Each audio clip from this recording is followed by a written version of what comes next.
చంద్రబాబు నాయుడు గారు, పవన్ కళ్యాణ్ గారు, బీజేపీ కూటమి ప్రభుత్వం రాగానే మెగా డిఎస్సిని అనౌన్స్ చేస్తామని చెప్పేసి చెప్పారు. దానికి అనుగుణంగా 16,347 ఉపాధ్యాయుల పోస్టుల నియామకానికి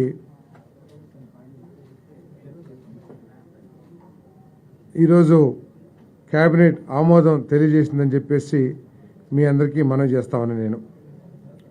అంటే ఎస్జిటీలు, పీఈటీలు డిఫరెంట్గా ఉన్నాయి.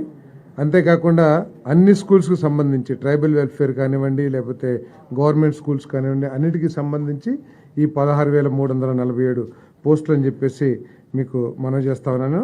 ఇక్కడ దురదృష్టం ఏంటంటే గత ప్రభుత్వం అందరికీ తెలిసిందే, డిఎస్సికి క్వాలిఫికేషన్ ఏంటంటే టెట్ మార్కులు ఉండాలి. ఈ ప్రతి 6 నెలలకి ఒకసారి జరగాల్సిన టెట్ ఎగ్జామ్ని నిర్వహించుకోకుండా వేలాది మంది నిరుద్యోగ యువతీ యువకులు నష్టపోయే విధంగా గత ప్రభుత్వం చేసిందని చెప్పేసి మనం చేస్తాను. ఎందుకంటే 80% డిఎస్సి మార్కులు, 20% టెట్ మార్కులు కలిపి ఈ ఉద్యోగ నియామకానికి అర్హతగా తీసుకుంటున్న విషయం మనకు తెలిసిందే. ఇప్పుడు టెట్ ఎగ్జామ్ నిర్వహించకపోవటం మూలంగా వాళ్ళకి టెట్లో మార్కులు ఇంప్రూవ్ చేసుకునే అవకాశాన్ని కోల్పోయారు.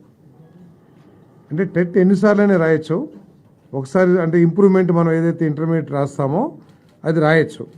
ఒకవేళ ఒక పరీక్షలో కొన్ని మార్కులు వచ్చాయనుకోండి, రెండో పరీక్షలో అటెండ్ అయ్యి ఇంకా ఎక్కువ మార్కులు తెచ్చుకుంటే ఎక్కువ మార్కులు పరిగణలోకి తీసుకోబడతాయి.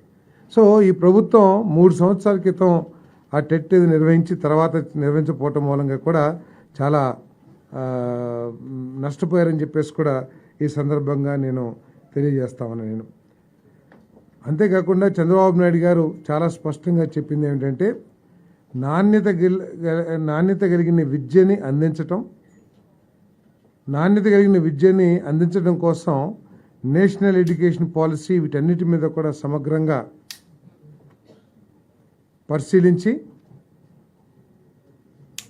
విద్యా ప్రమాణాలని పెంచే విధంగా ఈ రాష్ట్రంలో ప్రతి వాడికి కూడా నాణ్యత కలిగిన విద్య అందే విధంగా చర్యలు తీసుకోవాలని చెప్పేసి కూడా మరి ఆదేశించడం జరిగిందని చెప్పేసి మనం చేస్తామని